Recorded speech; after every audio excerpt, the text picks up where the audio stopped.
I met Gina when we were high school seniors at a party. I thought she was the sexiest woman I had ever seen. Her olive skin, dark brown eyes, and black hair were evidence of her Mediterranean heritage. That evening, her hair was pulled back in a ponytail that reached her hips. Her 36 D2335 figure seemed to scream, "Take me!" She seemed very cheerful, even before I spoke to her. I told her one of the best lines of all time. "I don't need to ask if you're enjoying the party." She replied, "You look even better now, sailor. What's your name?" I replied, "Mike, although my volleyball teammates call me Mike Spike." She replied, "Well, Mike Spike, I'm Virginia, but my friends call me Gina." After 3 beers, we walked across campus to my apartment. 3 minutes later, we were in my bed. By the end of the second week, she had practically moved in with me. A few months later, I proposed to her. Some of my friends told me stories about how wild she was, but I wasn't worried. I was like a kid with a new toy when I discovered the joys of college nightlife and immersed myself in the unbridled pleasures of parties where anything goes. In June, we got jobs in Manhattan, finished school, got married, and moved into an apartment in Queens. We didn't have time for a honeymoon, but life was wonderful. We both seemed to love our new jobs and couldn't get enough of each other. On weekends, we spent literally every minute together, and on weekdays, we were together from morning to night. It seemed like I loved her more and more every day. It wasn't just about sex and conversation. We both did little things for each other, gave each other small gifts, and planned special dates on Fridays and Saturdays. The first cloud on the horizon appeared at a Christmas party at Gina's accounting firm. Jack Tomlinson was a manager at her firm, which meant he was 2 or 3 levels above Gina, who was a junior accountant. Not only did he show a keen interest in Gina, dancing with her more than anyone else, including me, but he also seemed genuinely interested in me, asking me questions about my job as a financial analyst at a brokerage firm, as well as about Gina's life and my life in New York. The second cloud was the start of a busy season at Gina's accounting firm. Although Gina was an auditor, not a tax specialist, the first 3 months of the year were very busy because of the large number of firms whose fiscal year ended on December 31st and had to complete their audits and prepare financial statements along with tax returns in the first 4 months of the year. By mid-January, I hardly saw Gina, except on Sundays when she rested after a 70 to 80-hour work week and recharged her batteries for the next one. Sex was limited to twice on Sunday, if I was lucky. Finally, the busy season was over. I had accumulated vacation time, and we decided to postpone our week-long honeymoon and spend it at a resort in the Catskills, with the second week in Saratoga Springs during the horse racing season. We rented a luxury car for the trip. In the city, we used only public transportation and decided not to skimp on our postponed honeymoon. The drive through the Hudson River Valley to our chosen resort in the Catskills was beautiful. When we checked into the hotel, we were full of hope that our romance would be rekindled. The week in the Catskills was everything we had hoped for. We were like lovers who had just met. We took long walks, holding hands, along the many trails, and made love 4 or 5 times a day. The stress our marriage had been under due to Gina's busy season was almost forgotten. We were in high spirits as we drove to Saratoga Springs. Gina Scaletti. I loved my time in college. It was like school squared. The parties never stopped, and there was no curfew. There were lots of excited guys around with their own apartments and separate bedrooms. Of course, we had to tear ourselves away from the parties to go to class. And then there were those nasty hour-long exams. Some of them, like auditing and income taxation too, I had to study for all night. In any case, I managed to get 2 degrees. The first was a bachelor's degree in accounting. With that, I got a good job at a large accounting firm in Manhattan. I started working on my second degree at the beginning of my senior year. I met Michael James at one of the first parties. He introduced himself as Mike Spike. We ended up at his apartment. At 6 feet 3 inches, he wasn't the tallest guy I'd ever dated, but he knew how to use what he had. I decided he was the best I could hope for, and after a few months of living together, he asked me to marry him, and I said yes. I received my Mrs. diploma the week after I received my bachelor's degree in business administration. Mike and I were supposed to start work the following week, so we had to postpone our honeymoon. Mike had a degree in economics with a minor in finance and accounting. That meant he was well versed in the operations of both of our firms. He also worked in Manhattan at a large brokerage firm, not far from my firm's office. Apartments in Manhattan were too expensive, although it would have been nice to live there, so we rented an apartment in Queens. We took the subway to work together, although we didn't always go home together. After a week of orientation, my first real assignment was to work under Jack Tomlinson. He wanted to get to know me, even though my immediate boss was a senior accountant. He was tall, dark-haired, and handsome. I was immediately attracted to him. I'd only been married for 2 weeks, and my eyes were already wandering. On his desk was a photo of a typical American family, a beautiful blonde wife and 3 children of different ages and genders. I suspected that this would only be a minor obstacle to our relationship. He asked me where I lived, what my husband did, where I went to college, and so on. 2 weeks later, he came to the audit site and invited everyone to dinner. I called Mike and told him I would be late, without specifying how late. I felt that I would be back later than the rest of the audit team. We had a drink at the bar and then went to a restaurant. After dinner, we chatted a little more. When the others finished their last round, they left. I hadn't finished my 3rd glass of wine, and Jack and I were the last ones left. He suggested we go somewhere quieter for a nightcap. I agreed and followed him to what turned out to be a company-rented apartment in Manhattan. He poured us another glass. I took a few sips of white wine, put my glass on the coffee table, and looked at him. He kissed me. I kissed him back. Soon we were undressed. It was 9 o'clock, and I knew I had to get home because Mike would be worried about where I was. We took a shower together, and as expected, I got a second round, this time in a ballroom dance position while the water poured down on us from the shower head. We finished washing and got dressed quickly. His car was parked in the garage near his office, and he drove me home. He said he lived further out on Long Island. At that late hour, there were few cars on the road. When I got back to my apartment, it was almost 10. I told Mike that we had gone out for a drink after dinner. Our manager had decided it would be a good team-building exercise. Now I definitely felt like part of the team. Fortunately, Mike showed no signs of suspecting me of anything extramarital. After that, Jack and I met up almost every week for additional team-building activities, skipping them when one of us was busy. Everything was going well until the Christmas party.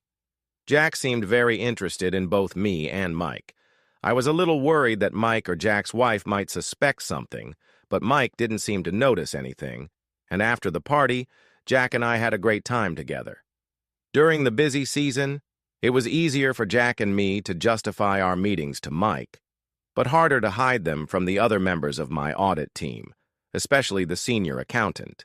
We would agree in advance which evening we would meet, and then I would text Jack when I said goodbye to my colleagues and headed to the apartment where we usually met. After the busy season, everything continued fairly easily.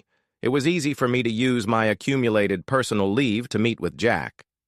Mike and I began planning our honeymoon in the Catskills and Saratoga Springs, and Jack and I began preparing a surprise for Mike. Jack convinced me that it was time to come clean. He was sure that if we simply presented our affair as a fait accompli, leaving him no choice, he would accept it as a good cuckold. Although he had only met Mike a few times, he was sure that Mike was right for the role. I wasn't so sure, but I knew that Mike wasn't too pushy and was pretty easygoing when it came to my desires. This confirmed Jack's words. I still loved Mike as much as I had before, even though I was enjoying my affair with Jack immensely. Jack told me that we could increase the frequency of our meetings to several times a week and invite Mike to join us for sex parties if he accepted what we were doing. When the busy season ended, Mike and I went back to having sex 15 times a week, and even more, and I was sure that our marriage was strong. I didn't feel guilty about my relationship with Jack because I was sure Mike was getting as much sex as he could handle.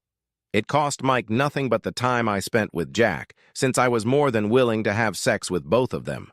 Since I had more free time, I booked all the tickets for the trip to the Catskills, as well as transportation. I was going to use the time in the Catskills to soften Mike up. Jack booked a large room at a great hotel in Saratoga Springs and was going to pay for that part of our trip. Part of our trip to the Catskills was wonderful. Mike was the sweetest and best husband in the world. He was closer than any other man to completely satisfying me night after night. The days were pretty good. We went on long hikes, holding hands, talking about our lives, the past, the present, and the future. I knew I had chosen the perfect man to spend the rest of my life with. I still wasn't ready to tell him about Jack. I decided that my strategy would be to have Jack help me introduce him to the life I wanted to live. I know it's not good to have secrets from your partners, but this was a big secret, and I had kept it from Mike for a long time. Jack knew almost everything about Mike, and Mike knew almost nothing about Jack except that we worked together. The drive down the Hudson River Valley to Saratoga Springs was wonderful. The console prevented me from leaning against Mike, otherwise I would have. He drove the entire 2 hours. I was a little nervous thinking about the surprise Jack and I had planned for him, but I knew we would be there soon. I asked Mike to drive past the Adelphi Hotel to check something. I told him it would only take a minute. Mike. When Gina asked me to stop at the Adelphi Hotel, I was surprised. I knew nothing about the place except that it was expensive. I pulled up to the entrance and she ran inside. A minute later, she came out arm in arm with Jack Tomlinson. What was he doing there? All I knew about Jack was that he was married with 3 children and was a manager at Gina's company, holding a much higher position than her. She opened the back door of our rental car and asked, "Mike, do you remember Jack from the Christmas party? Looks like he's at the races too. I told him we'd give him a ride." It was one of those moments when you sense that something is not right. I had no doubt that she had told him we would give him a ride. The question was how long ago she had told him. I know coincidences happen, but I don't believe she accidentally ran into him. Then I realized she was getting in the back seat with him. Another coincidence? As we started our short drive to the racetrack, she kissed him, and it seemed like a very deep kiss to me. They leaned back in their seats and he put his arm around her. The next surprise awaited me when we arrived at the racetrack. Gina said, "Be a sweetheart, Mike, and drop us off at Gate D. Here's your ticket to Gate D and the 1863 Club. Isn't it nice of Jack to get us tickets to the 1863 Club? We'll order you a whiskey sour." Jack added, "Thanks, buddy. We'll be on the first floor." So I had to find a parking spot myself and then walk to Gate D. Great, Gina. What other surprises do you have in store for me? I dropped them off and watched them enter Club 1863, then drove in the opposite direction to find a parking spot. Unfortunately, the Club 1863 parking lot was full, and I had to search for a long time to find a spot. By the time I got to Club 1863, it was over half an hour later, and I needed 2 whiskey sours. After I was let in, it took another 10 to 15 minutes to find Gina and Jack. They were sitting at one of the 50 tables for 8 people. There was 1 seat left on the opposite side of the table from Gina and Jack. There were no 2 whiskey sours. There wasn't a single whiskey sour. However, Gina and Jack had drinks. I went to the bar and bought a cocktail. Drinks at Club 1863 weren't cheap. Okay, back to the table where my beloved wife Gina was still being harassed by Jack on her right and some guy on her left. I could have asked the guy to move, but that would have been difficult. Gina seemed to be enjoying his company almost as much as she enjoyed Jack's, so there was no point in helping her. My afternoon entertainment consisted of periodic trips to the buffet to buy more drinks or place bets. During the breaks, I watched from my front row seat as Jack and Lefty, as I nicknamed the guy to the left of Gina, fondled and groped her, and she giggled with excitement. It was a long day. Not only do all good things come to an end, but so do the bad ones. Finally, the 11th race was over. At the end of the day, I had won 2 races, lost about $40, and had doubts about the future of my marriage. Now, Gina and Jack showed great interest in me as I walked them to their car. Gina directed me to the Adelphi again. Gina asked the concierge to take our suitcases to the Whitney room, and Jack handed $20 bills to the valet and the concierge, but gave nothing to the driver. Jack suggested we have a drink and discuss our plans for the evening. We ordered drinks, which Jack asked to be charged to the Travers room. Apparently, the Travers and Whitney rooms could be combined into one super deluxe suite, and Gina informed me that Jack had paid for both rooms. We sat down at a table in the bar. Jack excused himself and went to the restroom. I asked Gina, "What the hell is going on?" She replied, "Don't you appreciate Jack paying for everything?" I replied, "I do, but what the hell is going on?" She continued, "You need to decide what to do. I'll give you a few options. Option A, you sleep in Whitney's room, Jack sleeps in Travers's room, and I divide my time between you. Option B, we all sleep together in the Travers suite. Option C, you act like a wimp. Jack and I sleep in the Travers suite, and you sleep alone." I asked, "Gina, how long have you been sleeping with Jack?" She replied, "I think you can handle the truth, Mike. The truth is, since the beginning of the stressful season." I told her, "I don't quite understand what you mean by handle the truth, but I can tell you that I have serious issues with you sleeping with Jack behind my back for over 6 months. She replied, "I love you, Mike. What I did with Jack didn't affect you, at least not until you found out." I responded, "So it didn't affect the time you spent with your loving husband." She admitted, "Maybe I spent a little less time with you, but we probably would have spent that time watching TV or doing our own thing." I told her, "Maybe I'm being a jerk, but I'm definitely leaning toward option C." She replied, "Come on, Mike, don't think it's a little immature." I suggested, "Maybe I'm just an inexperienced guy. I don't feel the same tenderness toward you that I felt this morning." Then she said, "I'm going to sleep in the Travers room. If you want to join us or want me to join you, let me know." With that, she went into the other room. On the way, she got a call and answered, "Travers." She may have said something else, but I couldn't hear through the closed door. I watched TV. The soundproofing between the rooms wasn't very good, so I heard women laughing, sighing, and men's voices all night long. Gina, why was Mike acting like a jerk? Maybe I should have backed off a little. I didn't want to tell him about my relationship with Jack because I was afraid he wouldn't accept it.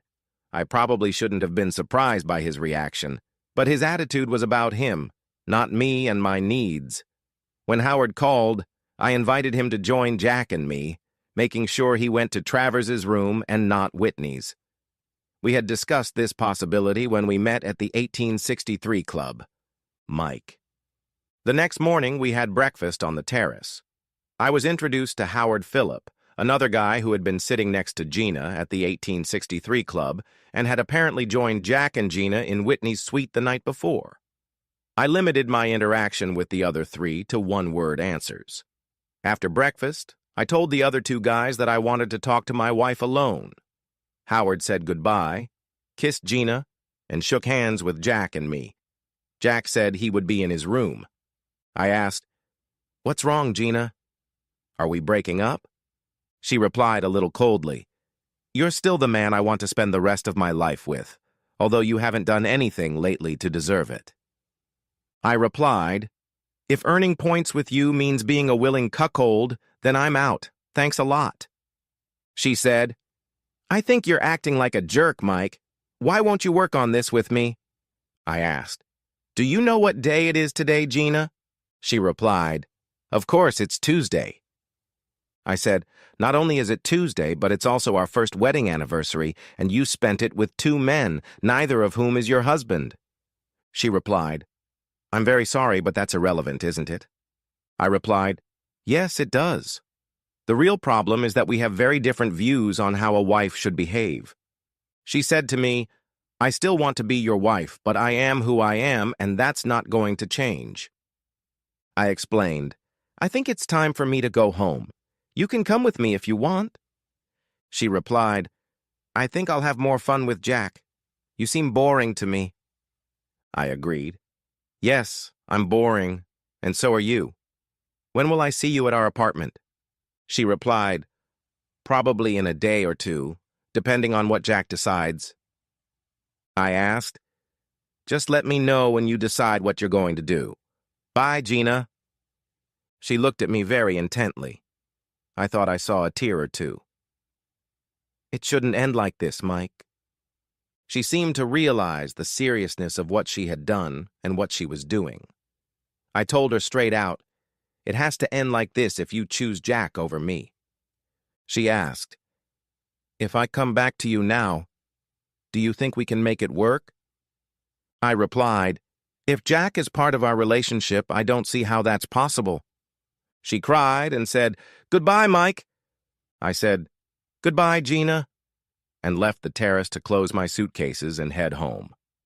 About a third of the way back to Manhattan, Jack called me. He said, hey, old man, can we talk? I said, what's going on, Jack? He said, I'm really sorry this happened. I didn't want to break you and Gina up. I replied, I believe you. It will be easier for you and Gina if you stay married. He continued, you have to understand what Gina is like. I explained, I've been close to Gina for over 1.5 years. I think I know what she's like. He replied, but you don't know the whole picture. Gina is a wonderful person. I would gladly marry her if I didn't have a wife and children. I think she can make you happy for the rest of your life, but you have to understand that she is a very sexual woman. The fact that she still needs to have fun has nothing to do with you. If it were up to me, I wouldn't be able to satisfy her either. I couldn't do it on my own. It's up to you, but I think the good outweighs the bad. I replied, that's your opinion. On top of everything else, last night she added to Howard's story. It's too much for me. I'm sorry, Jack. I don't agree. He kept insisting, how about this? Gina and I will stay here for another day and night. That will give you a chance to think things over. Here's the gist of my proposal. You and Gina and I will meet up. You can take as much as you want. You can watch Gina and me or join in. I think if you see what's going on, you might feel a little better. I hope you'll enjoy a full-fledged threesome with us. Think about it. And when we get back to the city, maybe from Yonkers or White Plains, Gina or I will call you, okay? Reluctantly, I agreed. When you call me tomorrow afternoon, I'll tell you what I think. I'm just agreeing to think about your offer. I may say no. Deal? He replied, that's all Gina and I are asking. Just think about it, man. Drive safe. He hung up. Gina. I was a little angry with him for making me choose, so I decided to stay with Jack. I knew it wouldn't help our relationship. I guess I wanted a little more threesome action, since I knew Jack would be free and Howard would be home later that afternoon. Still, I knew I had made a bad decision for the future of my relationship with Mike, and tears began to stream down my face, betraying my upset state. Jack comforted me as best he could. He assured me that he didn't want to break us up with Mike. He came up with a plan to solve Mike's problem, and we decided that in his current emotional state, he might be more receptive to Jack's idea if Jack called him. After the call, Jack told me that Mike had agreed to meet with us when he got back. I felt much better, and looked forward to another fun evening with Howard and Jack. The next day we left late, but we were already approaching the Bronx when I called Mike. Mike! When I hung up after talking to Jack on the way from Saratoga Springs, I realized what they were hoping for. They both knew I loved Gina, and they were counting on my love to overcome my anger once I cooled down. In the meantime, I was going to call my divorce lawyer. I wasn't going to make a final decision until I talked to Gina again. It seemed like much more than a day had passed before I got a call from Gina the next day after lunch. Hi, Mike. I missed you. You know I love you. What decision did you make? I explained. I'm still a little angry that you cheated on me for 5 months. I haven't made any decision except that I'm willing to meet with you and Jack here. The only reason I invited Jack is because you dragged him into our relationship." She replied, "I'm so sorry, Mike. I guess I did the wrong thing. I'm so glad you agreed to meet with us. We'll be there in an hour. Anything else?" I replied, "Nothing comes to mind. See you soon." I hung up and prepared some snacks to eat while we talked. When we got together, Jack and Gina seemed very relaxed, but there was tension in the room. I chose a chair next to a small sofa, and they sat on the sofa. I poured drinks for everyone, including wine for Gina. Gina began. "I was thinking about you on the way from Saratoga Springs. I love you very much, Mike. If we can find a way to satisfy my sexual needs, I think we can be together for a long time. Is there any option that would be acceptable to you, Mike? Right now, I feel alienated from you, and I hate that feeling. Please, Mike, I'll do anything." I replied, "Except stop sleeping with Jack, I suppose." She replied, "I'm sorry, Mike. I'll stop sleeping with Jack, but I need something on the side. It doesn't have to be Jack, but it has to be someone." I added, "Jack seems to think I like watching him use you." She said to me, "That's not true, Mike. I'd rather you watch Jack and me than sneak up behind us and peek." I gave in. "Okay, Gina. You're the sexiest woman I've ever met. I'll try to watch you two do it. If I can't stand it, I'll leave." "Thanks, Mike. Will you be wearing clothes when you watch?" I replied, "I plan to stay dressed unless at some point I decide to join in." She continued, "Where will we be?" I replied, "I think the master bedroom is the best place, but I want you both to leave your clothes here." Gina asked, "You don't mind that it's our marital bed?" I replied, "I don't care." Jack interjected, "Isn't leaving your clothes here a little kinky, Mike?" I explained. "Where you leave your clothes is up to you, Jack. After all, you're our guest. But Gina has to leave her clothes here. I want to see her run naked across the bedroom to get to her lover." Gina. Mike didn't seem unfriendly when I called him, and he was at least neutral about our planned meeting. He greeted us warmly. He agreed only to talk with us. When I explained that if he agreed to watch, it would be primarily for my pleasure, he seemed to soften his hard stance. He agreed to watch Jack and me make love in the master bedroom, but only if I left all my clothes in the living room. I don't know if he knew how turned on I would be by the thought of walking into the master bedroom naked while he and Jack watched. Mike. I decided I could live with Jack having a threesome 2 or 3 times a week, and we made up. A few years later, we decided to start a family. I wasn't sure it was the right decision, but I guess I chose the path of least resistance. It seemed that my life with Gina would be spiced up with frequent threesomes. I decided that as long as all the children were mine, everything would be fine. Even after she got pregnant with Lincoln, I wondered if I had done the right thing by staying with Gina. It seemed that sex with Jack 2 or 3 times a week was enough to keep Gina at home. I felt a little better when Sandra was on the way. When she got pregnant with Martin, we decided our family was complete, and she started taking birth control again. While we were trying to have a family, she used a diaphragm when Jack was around. After 7 years and 3 pregnancies, Gina decided she'd had enough of accounting. She was still a senior accountant and didn't look like she was going to become a partner. She took a job as an assistant controller at a clothing company. After her company changed auditors, our relationship with Jack cooled off a bit, although we continued to have threesomes with him for a few more months. He was getting older and became a partner at the accounting firm. After that, we had threesomes with different partners, but none of them lasted more than a year or 2. This went on for several years until she met a call girl at a conference who was with an accountant from another city. Behind my back, she tried working as an escort with her new friend for a few nights. She decided to quit her job as a controller, even though she was in line for a vice president of finance position, and work as an escort 7 days a week. This was clearly beyond the limits of my patience, especially since she not only disregarded my feelings, but also didn't think about her children who were already 11, 12, and 14 years old. We got divorced. We agreed that she would take care of the children on weekdays from when they got home from school at around 3 in the afternoon until she left for work at 7. I took care of the children the rest of the time when they weren't at school. When I got home at 6, we sometimes had dinner together. This arrangement worked well. I soon discovered that going to the park with the kids was a great way to meet single mothers. That's how I met Melody, who had daughters aged 10 and 11.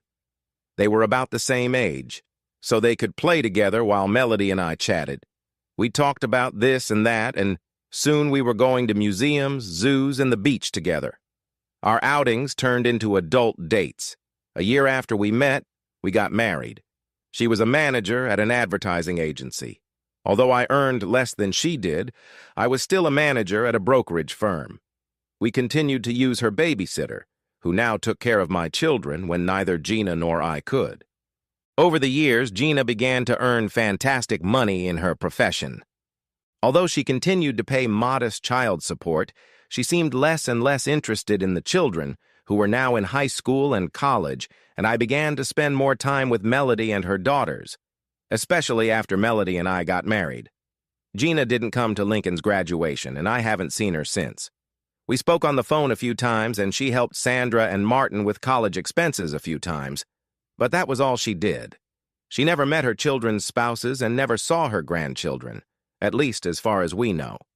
Looking back, I think it would have been better if I had left Gina as soon as I found out about her real plans for Saratoga Springs. Of course, I wouldn't have 3 wonderful children from Gina, and I probably would never have met Melody.